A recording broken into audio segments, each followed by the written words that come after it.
Hello, Your Excellencies, distinguished guests, friends from the media, ladies and gentlemen, good afternoon and good day to everyone.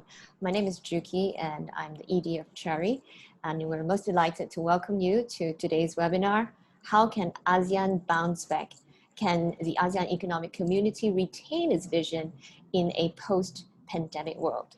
And we're most honored to have His Excellency, Dato Lim Jock Hoi, Secretary-General of ASEAN, joining us from the ASEAN Secretariat in Jakarta in this web dialogue.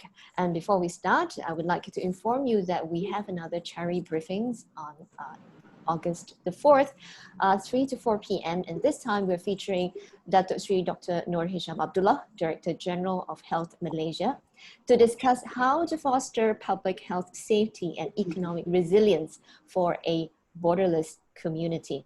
So please block your calendar and reserve your spot. And with that, I would like to invite Tan Sri Dr. Munir Majid, our chairman, to take over the session. Tan Sri. Thank you, Juki. Thank you very much. Can I add my words of greetings to everyone? Good afternoon, good evening to those in Australia and New Zealand, and also, of course, good morning to those in Europe. Actually, we have a sellout here. We have people from all over the world for our participating, and this, of course, reflects great interest in ASEAN. And as you can, those of you who attended our earlier sessions, ASEAN could be in a sweet spot coming from this COVID-19. The question is, will it sell itself short or not? So, ASEAN, there is great interest in ASEAN without a doubt. And today, of course, we have as our guest the Secretary-General, Dato Lim Jock Hoi, His Excellency, who is in many ways in the hot seat of ASEAN response to the COVID-19 health and economic crisis. And ASEAN is fortunate to have him heading the Secretariat at this time. Indeed, actually, he is right in the middle of his term, and he is right in the midst of all these problems. But he's well experienced and knowledgeable, particularly on the economy at the highest levels.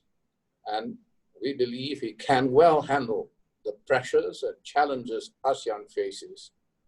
The business sector particularly looks forward to working with him to fashion rapid ASEAN responses in these unprecedented times in global history. So, Excellency, Dato Lim Jock Hoi, welcome again. And our format today goes like this.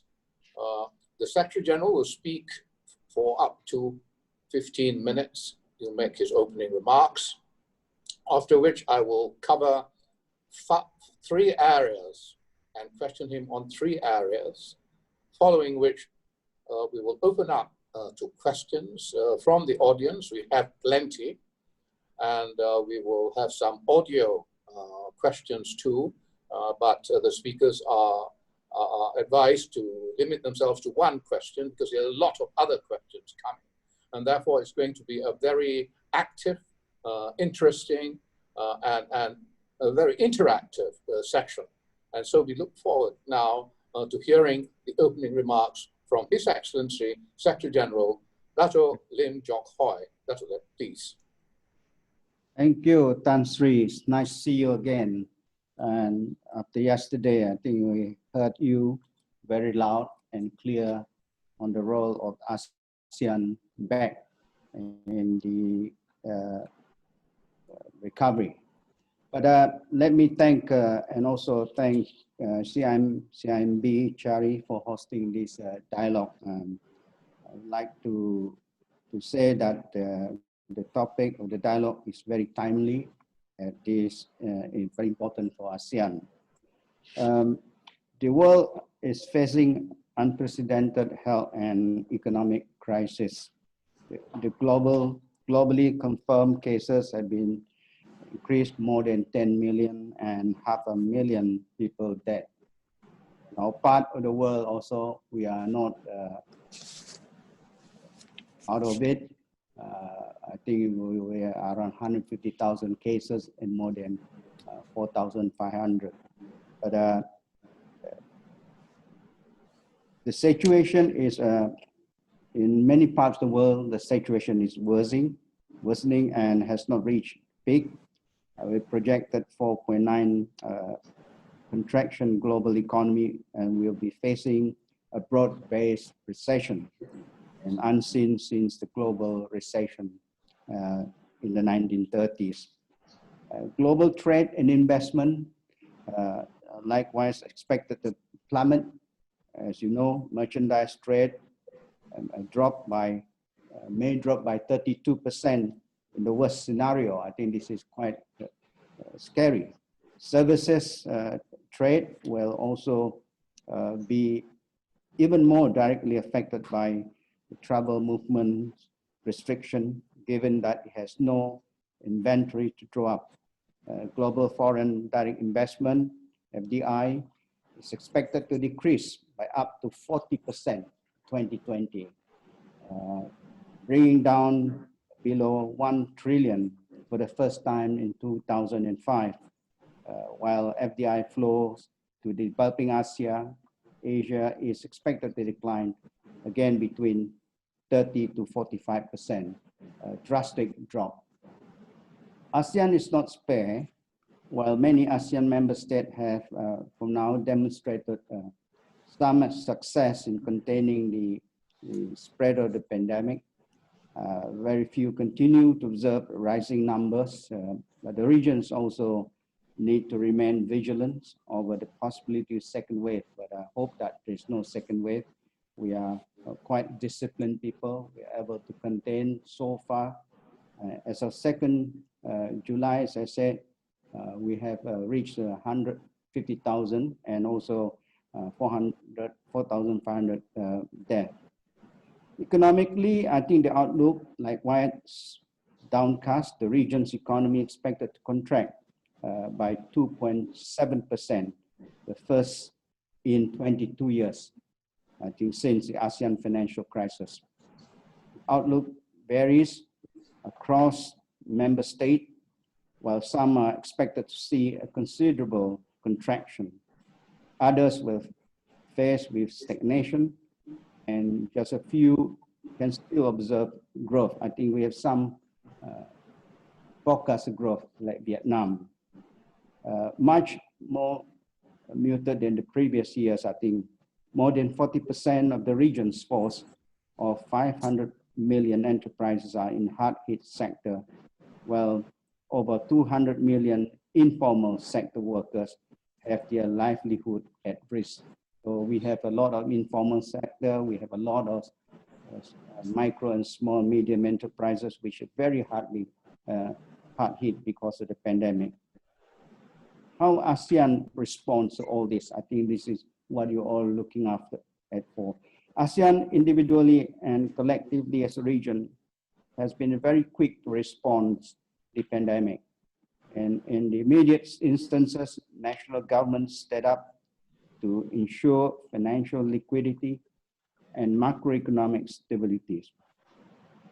Stimulus measures were rolled out and at unprecedented scale and speed, bolster the health system, save lives, and safeguard the livelihood of most of the vulnerable groups. Regionally, the early announcement of commitments to work together in the fight against this pandemic was very critical and set the tone, especially on the immediate reaction of many countries around the world, maybe to turn inward. But the commitment alone is insufficient. And this needs mechanism to allow this to take place effectively. Establishment of the ASEAN Coordinating Council Working Group on Public Health under the ASEAN Coordinating Council is instrumental. With the membership across the three community pillars was the right step that we have taken. The working group reports directly to ASEAN Coordinating Council, the highest body of the ASEAN Summit. After the ASEAN Summit, it cross-sectoral, cross-pillar membership allows for coordinated and holistic response, stronger political buy-in, and prompt decision-making process. I think this is one area that we will be putting more emphasis on how to work together among the three pillars. You know that ASEAN has three cross-pillar: social, cultural, economic, as well as political security. So these are the mechanisms that we use. As early as March, ASEAN Economic Ministers announced the resolve to keep market open, ensure supply chain connectivity, particularly essential goods. This commitment has seen materialized as the ASEAN Hanoi Action Plan of strengthening economic cooperation and ensuring supply chain connectivity, which was adopted by 4th of June by AEM and further endorsed by the leaders at 19 June and by AEC Council 19 June and by the leaders on the 26th of June. At the sectoral level, the commitment to work together was also met by the most affected sector, such as food and agriculture, tourism, and other sector bodies. The food and agriculture sector in particular recognizes the impact of COVID-19 on food security and committed to cooperate to ensure food security, safe, and nutrition in the region. I think this is a powerful signal to ASEAN grouping that we are committed to make sure that food security is assured to all member states. Tourism sectors committed to coordinate a measure in a new normal and to work together for a more resilient and sustainable recovery. And this is an important area because most of our economy are very much depend on tourism, and some are in the range of 15, some in the range of 10. So these are very important to provide employment. Other sectors are also looking on how COVID-19 has affected or raised issues relating to their work, such as consumer protection, digital economy, and transport. At the highest political level, ASEAN leaders continue to lead the region's response effort.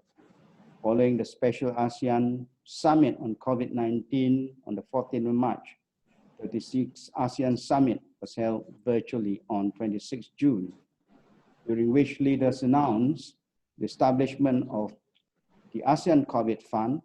In addition, leaders also announced setting up of the regional reserve of medical supply for public health emergency, the development of standards of procedure for public health emergency, and the development of comprehensive recovery plan. Leaders also proposed for the feasibility of ASEAN Safe Travel Corridor to be explored to facilitate movement of priority categories of people, such as business people, as the region slowly enters into a new normal, while mindful the need to strike the right balance between protecting health and livelihoods. How should we move forward? I think how ASEAN should be forward. First, the region must have a coordinated, all of the community and government comprehensive recovery plan that will take ASEAN through recovery stages, from reopening to recovery and to long-term resilience. Such a plan shall be robust, credible, and pragmatic. It's indeed to articulate, it needs to articulate clearly on how the region will work together across the three different areas affected by COVID-19. We appreciate the interest shown by the private sector, especially ASEAN, the ASEAN Advisory Council, ASEAN Business Advisory Council, the Joint Business Council, to help further distill the priority prioritize the recommendation, including the idea of high-level commission and a special business advisory body, and to take this through the appropriate channel. ASEAN will work on its recovery with dialogue and other external partners. The world is facing a collective hardship, and there is never better time for cooperation and partnership. Second, the work of ASEAN must continue. Progress in ASEAN community building and regional integration efforts is more important now than ever. The global economy will significantly slump and recovery will be long. Neither the external economy nor the domestic and regional economy can act as an automatic engine for recovery. At the same time, global supply chain will experience accelerated restructuring.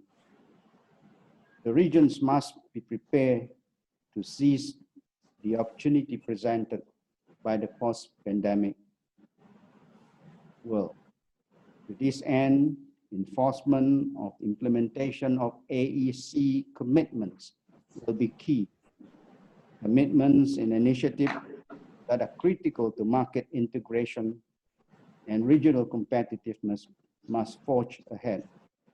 Here I will highlight a few. More effort should be needed to expand the documentation to be exchanged on the ASEAN single window. As you know that we have already ASEAN single window among 10 countries being operation. Similarly, the feasibility of expanding other partners should also be explored. And we are also exploring of expanding the documentation to include phytosanitary and other sectors. The operationalization of ASEAN White Surf certification expected by 1st September, but remaining countries must accelerate domestic process to rectify the relevant protocol in time. This is one area our private sector much sort of push this for the last couple of years. The gender review of the ASEAN Trade in Goods Agreement will need to be sufficiently ambitious to help a seamless flow of goods in the region and address fast implementation challenges. Signing and rectification of ASEAN Trade and Services Agreement need to be accelerated so as not to lose out the competitiveness rendered by our services sector, which is a very important part of our economic integration, and they provide more than 40% of the GDP as well as the employment. Much more needed to be done to promote and facilitate investment into the region, not just any odd investment, but those are sustainable investment, environmentally and socially responsive. And that can be better prepare the region for the next digital era. Remaining of the ASEAN member states should also complete the ratification ASEAN agreement on electronic commerce to allow it to enter into force. I think we have a few left. I understand that this will come into stream very soon before AM meeting. So that work in this area can be reinvigorated in relation to digital era. On the external trade agenda, signing of RCEP this year as mandated by our leaders will boost the confidence needed for faster and more resilient recovery. I think this double down our works on recovery. ASEAN is undertaking the important exercise of the midterm review of the ASEAN Community Blueprints, the Master Plan of the ASEAN Connectivity 2025, and the review of II Work Plan 3, 2016-2020. This exercise will shed light on areas where implementation has not been progressing well and why. The region must address this head-on, while at the same time taking into consideration challenges and emerging issue unforeseen when the blueprints was adapted. So we have to realign our blueprint to make sure they adapt to the situation at the moment, and also take into account the pandemic on COVID-19. Thirdly, ASEAN should take this as an opportunity to build a stronger, a more resilient, inclusive, and sustainable future.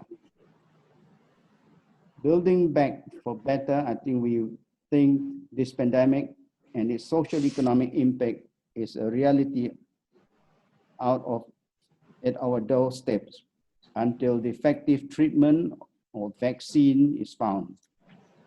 Produced and distributed, we will need to live alongside the virus and to safeguard livelihood while minimizing public health risks.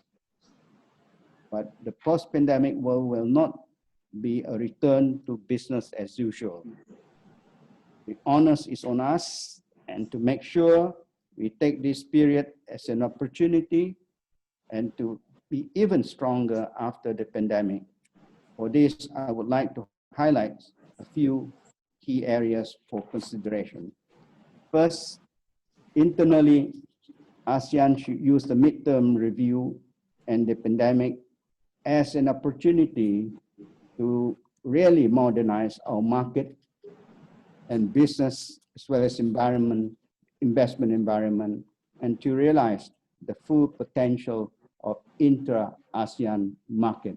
I think this is quite evidence that we need this in order to reinvigorate our economic growth in the future. Second, the crisis has accelerated and boosted momentum for digital transformation. Digital technologies have kept us connected, business running, and learning to continue, albeit to a lesser extent and unevenly. To this end, ASEAN must now really forge ahead with its digital agenda that will also underpin the region's future growth potential. I think this is the next driver for our economic growth. We have estimated by 2025, it will add potential adding to 1 trillion of GDP from this very important area. Digital transformation is a standalone sector in ASEAN works. Its impact and effect permeates to all cooperation area in ASEAN. We need to build the right digital infrastructure, develop digital skills, and formulate digital policies and regulation. The development of a consolidated strategy of the fourth industrial revolution and the ASEAN Digital Master Plan must continue to this effort. Third, this crisis is like no other crisis, has exposed the vulnerabilities of our society. The need for greater human security and a more inclusive future becomes increasingly urgent. Human capital development must therefore play a key part in the ASEAN agenda, and the focus must be to expand opportunity for all segments of society, particularly the vulnerable groups. Similarly, more effective and participatory stakeholder engagement is needed for a more inclusive ASEAN, like our private sector. Fourth, as we look forward to a post-pandemic world, we need to address the region's long-term resilience and promoting sustainability in all aspects. We need to rethink our existing approaches to sustainability, which cannot be tackled from the environment perspective alone, but also from the perspective of financing, production, consumption, energy standards, and so on. So this is an opportunity for us to push our agenda on sustainability in all aspects. Finally, as the pandemic may risk further destabilization, of the rule-based multilateral system, it may be inevitable for ASEAN to play a more proactive role in the global arena. ASEAN shall continue to advance the interests and priority of its people while contributing to an open, rule-based, non-discriminatory multilateral system, which will be best benefit to small and medium-sized economies like ASEAN. ASEAN should participate in all relevant reforms efforts and ensure that multilateral system remains effective, relevant, fair, and inclusive. That's my take, Tan Sri. I have my colleagues here also from ESG Aladdin, Director Julia, as well as SIOM leader Anne Ravenio, who will be here to participate also at this very important gathering. Thank you. Thank you, Mr. Secretary General. Thank you indeed. You covered a wide range of areas, and in interest of time, I'm going to focus this on two instead of the three areas I had intended to focus on. And I think the first area is the institutional arrangements within ASEAN. The question is whether they are fit for purpose, in the sense that particularly are they fit for purpose to face the challenges of the current COVID-19 crisis? Do they fit the purpose of making quick decisions which are workable and which can be executed? You had mentioned, Excellency, the setting up of the ASEAN Coordinating Council, and then the working group in public health emergencies. Now, the ASEAN Coordinating Council, as you said, is a ministerial level council. It is interesting if you could tell us how it is represented, how decisions are going to be made, how fast and how far up they would go. I would like you to secondly comment on where the proposal by the ASEAN Business Advisory Council, together with the Joint Business Councils and its thought partner, CARI, had proposed on the establishment of the ASEAN High-Level Special Commission, which you mentioned, and the board, advisory board, the Special Board of Advisors. I think, could you tell us what was the instruction or given after last Friday's ASEAN Summit in respect of the High-Level Special Commission and the Special Board advisory body? Because we feel, Excellency, for so long that the ASEAN institutional arrangements are not fast enough, which you actually mentioned in passing, are not quick enough. There are too many layers and things move around in circles. And at this time, when we need quick decisions, that's why we feel that can only be made by the High-Level Special Commission, comprising leaders who are second only to the ASEAN leaders. Therefore, they are able to make commitments. And having made commitments, they have the seniority in their national governments to ensure there's no cross-ministerial frustration of such commitments. That is another reason why many ASEAN decisions do not take place, do not occur within ASEAN states. So we feel that it is necessary to have this commission, and we feel it is necessary to have it composed of such senior leaders, next only to the ASEAN leaders, to ensure decisions made stick. You mentioned in your opening remarks about commitments that were made by the ASEAN Economic Ministers and commitments that have been made by the leaders in terms of food supply, in terms of tourism.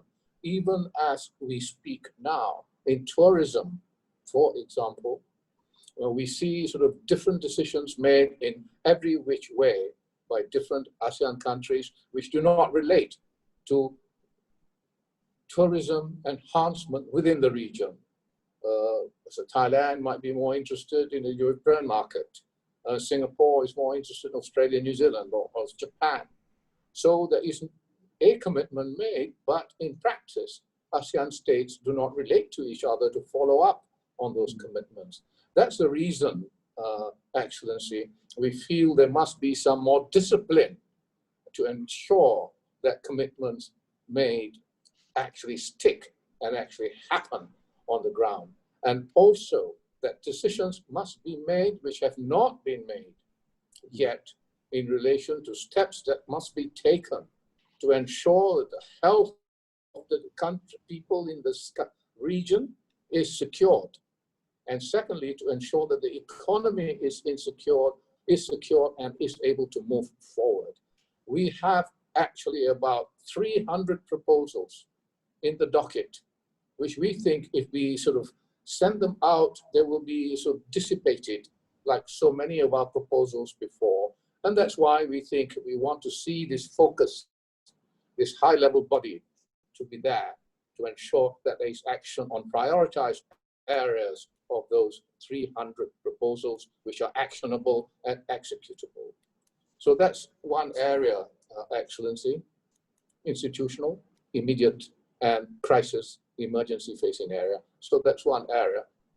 I'm going to skip the midterm review where you have talked about it, and I'm sure others might have questions on it. But I want to go to the next one, which is RCEP. Now, RCEP, encouragingly, of course, everyone is now saying that it will be signed by the end of the year and will be effective by next year. We had wanted it to be effective even earlier if possible, but it is good that there is this kind of commitment. Now, what we worry about is once it's signed, what happens? I mean, trade is going to be free. Is there going to be some enforcement agent to make sure that trade flows, that rules are followed, and then the bigger countries do not get away with murder, and so on and so forth. And indeed, if I may ask, what would the role of the ASEAN Secretariat be in respect of RCEP?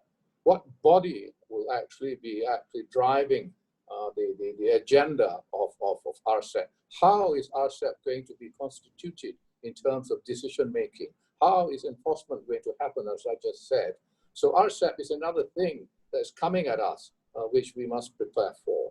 So I'm just focusing on those two areas, Excellency, not a midterm review of the thing. I hope, can we get some elucidation, particularly on the ASEAN High-Level Special Commission? Thank you. Thank you. I'll go to RCEP first, since it's the second question. I think RCEP, as you lightly put it, will be signed. I think we're confident that this RCEP is be too long in our agenda, and the progress of RCEP is imminent for us to sign by the end of the year. Whether it's 16 or 15, I think we need to look into it.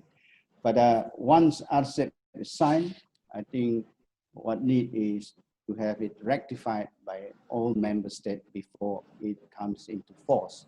So I would suspect that it will take quite a while before it's it comes into force.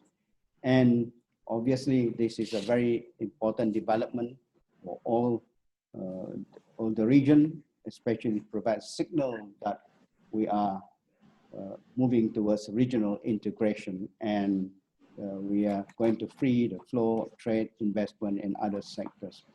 Obviously, ASEAN Secretariat will still be there, monitoring the development of RCEP implementation, but this is to be decided by member states on how the Secretariat of this RCEP will be look like. So we would want to see this to be signed and rectified as soon as possible. We're pushing the member states to rectify it so that we can make RCEP come into force and to implement them as soon as possible. On the detail, perhaps I have here and Revenue. He will be able to brief you more detail on the RCEP negotiation. And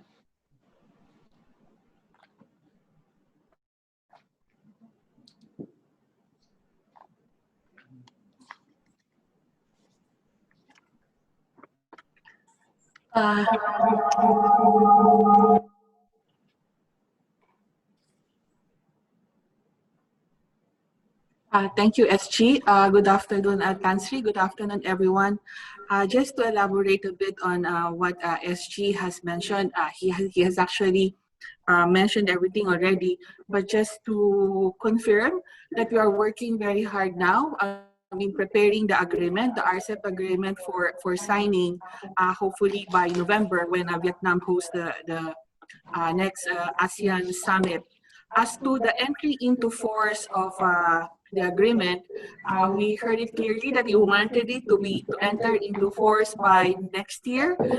If the agreement is signed this year, unfortunately, we cannot really categorically say that it or give the assurance that it will enter into force next year because it needs to be ratified by all the signatory states, and each signatory state has to undergo different, divergent domestic processes for them to ratify the agreement.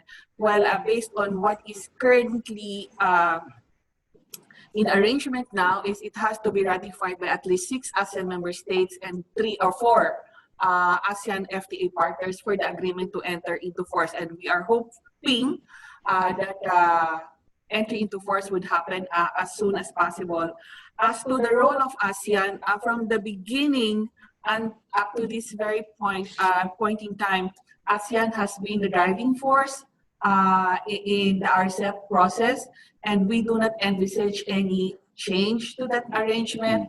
RCEP may have an RCEP secretariat of its own, but ASEAN as the driver of this process, the ASEAN secretariat will still have to play a major role in its implementation. That's all. That's all, Tansri. Thank you. Thank you very much. ASEAN will still be there, very much in the process to driving the implementation of the RCEP agreement. But this is where our friend, the private sector, will come in to push, to pressure the government to rectify the agreement once it is being signed in November. It is important that you all have to talk to your various other government member states of the RCEP so that you'll be able to push them to domestically and to rectify the agreement as soon as possible. The earlier they do, the better for us, and we can implement the agreement as soon as possible. Even next year, if everybody signed, 6 ASEAN members signed plus 4 non-ASEAN, and then we will see that the agreement enter into force. I think this is one area that we will find it difficult, especially when it comes to rectification. Signing is quite easy. They all can sign in front of the camera. But when it comes to domestic processes, I think every country have their own parliament. Some do not need to go to parliament. Some need to go to the cabinet, and the cabinet approve, and that's it. But the rest have to go lengthy process in the parliamentary discussion. So this is where our private sector, our business people will help come in and help us to get it done. On the institutional, I think ACC, ASEAN Coordinating Council, is the highest body before the leaders. All the processes has to go to ASEAN Coordinating Council. We have 3 councils at ASEAN Social Security, ASEAN Economic Community, ASEAN Political and Political Security. These 3 community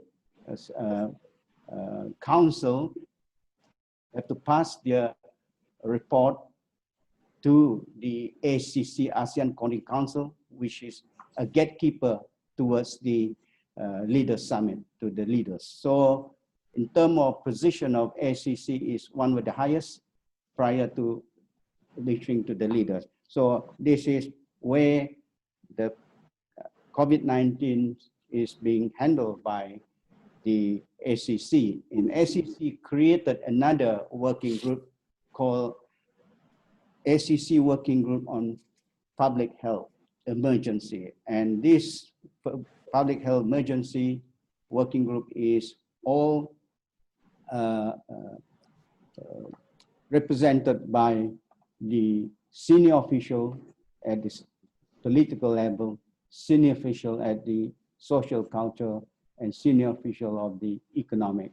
So it is important that we should utilize the mechanism, because this mechanism will address all the cross-pillar, cross-sectoral issues. And I would be very much like to see the council or board that will be working on your recommendation to have interface or even brief the working group on public health emergency. And is there that they will distill the whole thing up to ACC and to the leaders. So with regards to your commission, I think this is work in progress. I think we are working with the ACC how best we can address this issue. But for the meantime, I would suggest that the board that you have, the recommendation to have interface with the working group on public health, because the working group on public health will be discussing, first they will discuss the immediate important area like travel corridor. I think this is one area that will be working, and they will be having a brainstorming by next week, I think. But we will be contacting your group through our stakeholder division. So that's Tan Sri, that's the institutional. Yeah. Okay. Thank you. I think. Well, it's half a loaf, you know. It's better than none at all, I suppose. But we have to see whether things move fast or not. But anyway, I don't want to belabor the point, but there is a need for greater speed and dispatch. I will now want to ask one of our attendees today, Mr. Chris Humphreys, Chris Humphrey, Executive Director of the EU ASEAN Business Council. I think he has a question to put to you, Excellency, Secretary-General. Chris. Thank you, Tan Sri, and thank you, Chari, for organising this. Thank you, Your Excellency, as well for doing this webinar. It's a great opportunity. I very much welcomed your comment at the beginning that ASEAN should see the pandemic as an opportunity to reinvigorate economic integration and drive digital economy forward across the region. I personally could not agree more on that. But I'm equally sure that you are aware that many in the private sector have grown increasingly impatient at the lack of progress on the ASEAN economic community, particularly on key areas like elimination of non-tariff barriers and harmonization of standards. I think COVID-19 has shown in stark terms that ASEAN is overly exposed to global trade, and that intra-ASEAN trade remains stubbornly low. And yet there still appears to be a degree of unwillingness amongst the ASEAN member states to accelerate the AEC process and to meet the objectives that they themselves have set. Even the recent Hanoi Action Plan that you referred to, doesn't give us much hope. That indeed contains aims that have been previously included in various blueprints and that remain incomplete and ignored. So I think my questions for you are, if this current crisis does not spur ASEAN on to accelerate economic integration, what will? And is it the case perhaps that the recent high FDI flows to the region have made the ASEAN member states complacent when it comes to economic integration? And finally, I'm picking up on what Tan Sri was saying, what more can the private sector do to help ASEAN take economic integration more seriously? Thank you. Thank you. Thank you, Chris. Excellency, please. Thank you. I think, thank you for your comments. And thank you for the support, the assistance that you have given so far, especially the ASEAN European Business Council. And your question is quite pertinent. I think we this will help us to push forward our work on the area of trade facilitation and trade non-tariff barriers. As you have known that leaders have noted the Hanoi Action Plan, strengthening economic cooperation, supply chain connectivity, response to COVID-19, which demonstrate ASEAN's determination to closely to identify, address trade disruption with ramification on essential goods services. The Hanoi Plan of Action highlights, which includes most of the recommendation of the ASEAN Back regarding reopening of unhampered flow of essential goods and services. One area, for example, in Hanoi Plan Action is the AMS, ASEAN member state agreed to refrain from imposing unnecessary NTMs during COVID-19. And secondly, ASEAN also agreed to not prompt notification exchange information regarding trade-related measure, transparency, and we also agreed to ensure a smooth flow of essential goods, including food, medical supply, and others. And we in ASEAN try to make sure that all the non-tariff barrier will have to be a standstill at this stage so that we will be able to address the issue. On the trade facilitation side, it is critical component mentioned to bring ASEAN economic recovery back.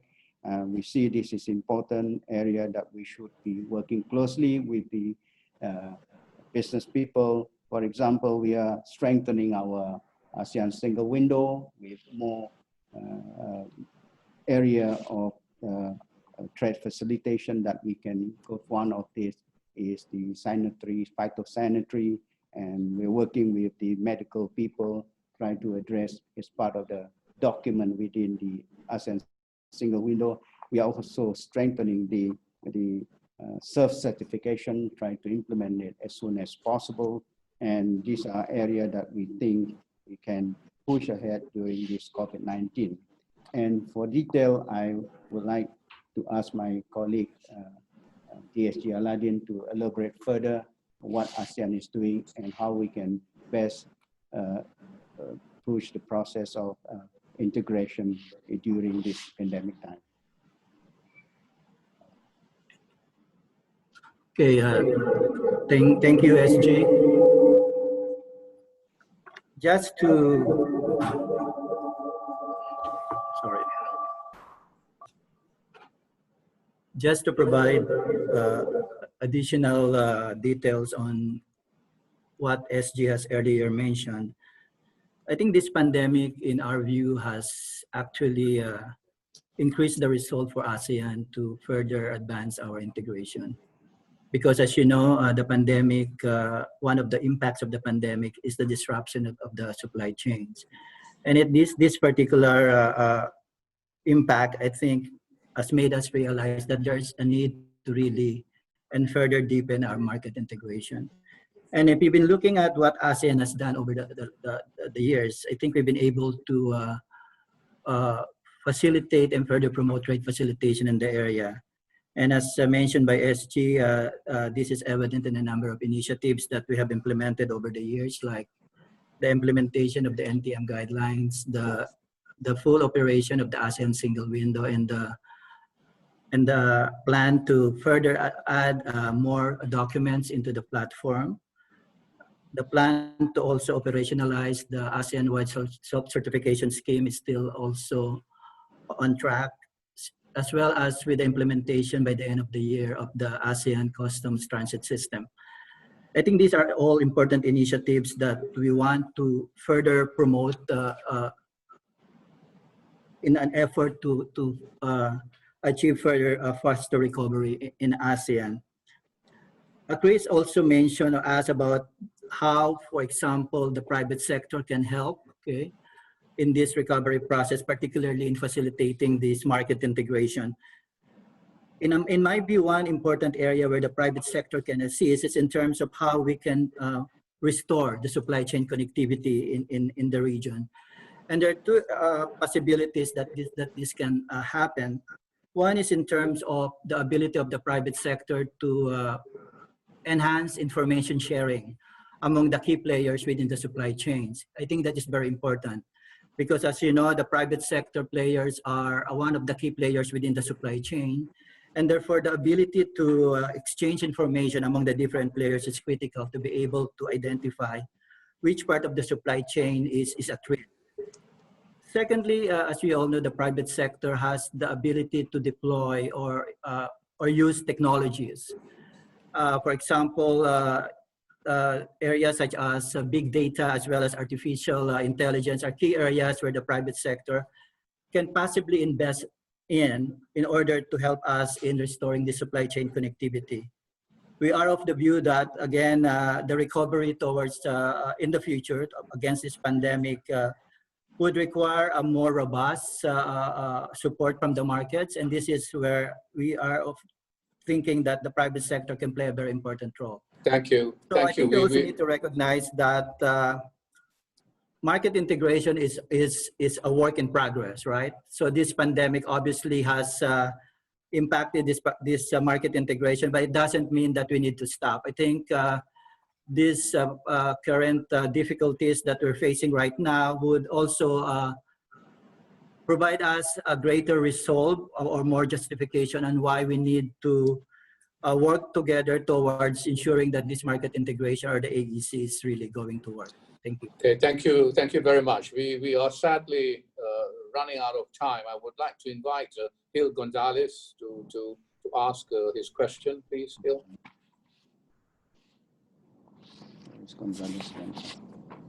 Gil Gonzalez. Thank you, Tan Sri. Do you hear me? Yes.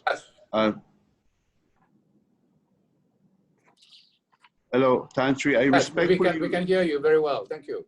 Yes. Sorry, Tan Sri. I respectfully withdraw my slot to ask a question because the good Secretary-General has already addressed my question on the Special High Commission. Thank you very much. Thank you very much. We'll move, I think finally now, we're running really out of time to Mr. Pushpanathan. Could you just ask one of the three questions you have actually posed? Pushpa, please, Pushpanathan.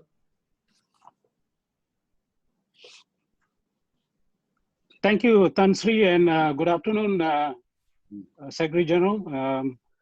Now, my main question is basically on the exit strategy, because all the countries are now looking at an exit strategy. And what is the plan of ASEAN? Because if you look at during the Asian financial crisis, the finance ministers came together to talk about exit strategy, and they coordinated so well that we came out of the Asian financial crisis very well. So I don't see that in ASEAN now. So is there a plan to look at exit strategy so that we are kind of coordinated and we are not competing with each other in terms of our packages and all that? So one is that.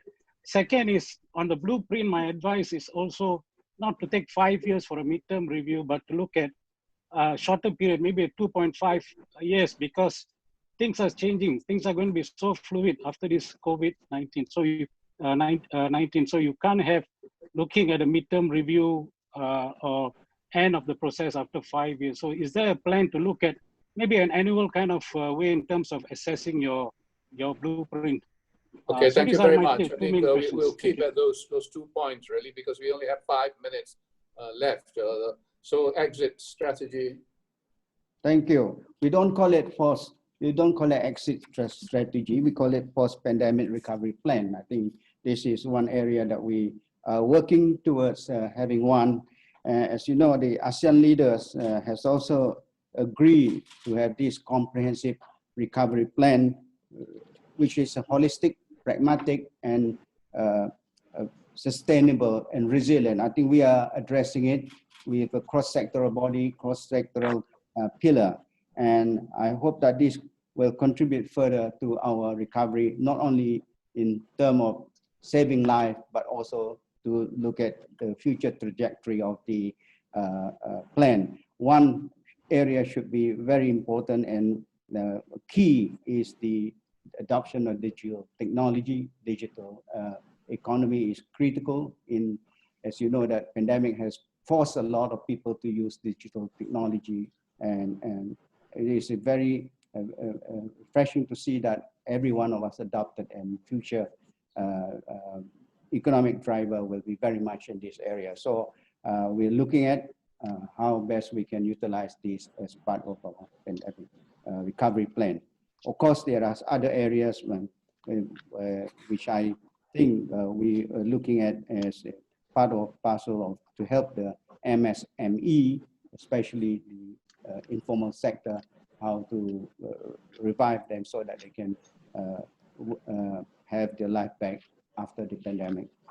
The other area on MTR, I think work in progress, MTR, we are working very closely among the cross-sector body to make sure that MTR is, midterm review is taken into consideration of the situation now, and we would like to accelerate and to make sure that plan that we have for 2025 will be very much skewed towards the situation at the moment. As you know, COVID-19 will help us to make sure that our MTR review will be pragmatic, also will be resilient in the future. And this is time for us to review the whole blueprint. Thank you.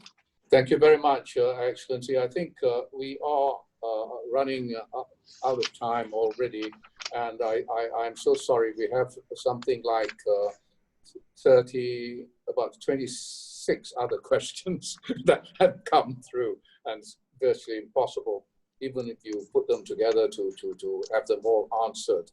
But what I would like to note and to thank the Secretary-General for is his time that he has given, willingness to share, what is happening with us, and a promise that there will be continued sort of cooperation with the private sector.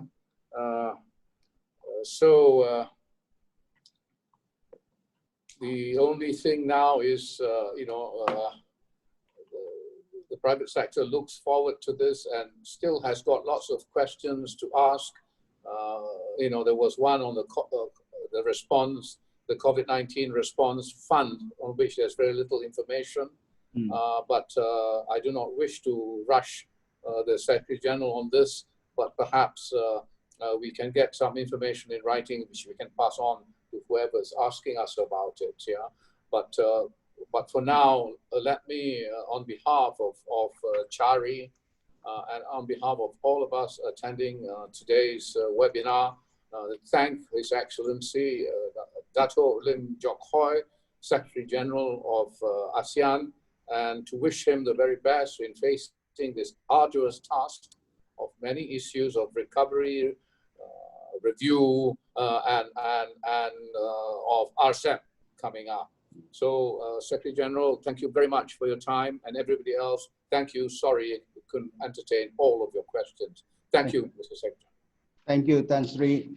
Our door is open for the Business Council to work together and to give your inputs to us.